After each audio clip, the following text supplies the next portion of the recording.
In today's video, I'm going to teach you how to cancel a subscription on Canva, a popular graphic design tool.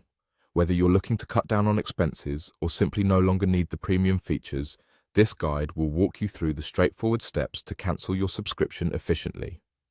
To start, you'll need to head over to Canva. Open your web browser and visit the Canva website, and log in if you're not already logged in. You'll find your profile located at the upper right corner of the screen, which might have your picture or an icon if you haven't set a photo. Click on it and a drop-down menu will appear. From this menu, you'll want to select Settings. Clicking Settings will lead you to the core configuration page of your account. Here, you'll have access to various options and settings related to your Canva experience. Next up, you're looking for the Billing section.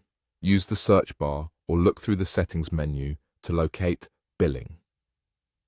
Clicking on Billing takes you to a page where all your payment details and subscription plans are detailed. This is crucial as it's where you'll be able to manage your subscription. On the Billing page, you should see an option to cancel your subscription. If you're ready to proceed with your cancellation, click on the Cancel button.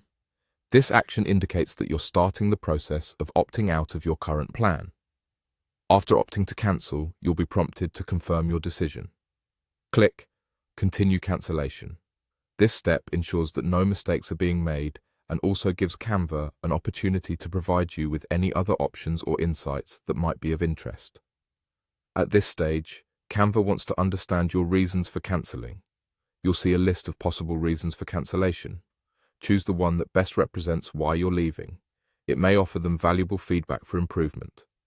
After selecting the reason, click Continue Cancellation. Once you've gone through all these steps, you should see a confirmation that your subscription will not renew. Make sure you've noted any remaining subscription time you might have before it ceases. If you have any doubts, visiting the Billing section again should reflect that your plan is set for expiration and will assure you that the action has been completed successfully. And that's it. You've successfully navigated through the process to cancel your Canva subscription. Remember, if you ever need Canva's services again in the future, it's as easy as logging back in and reactivating your account. Thank you for following along, and I hope this guide has been helpful.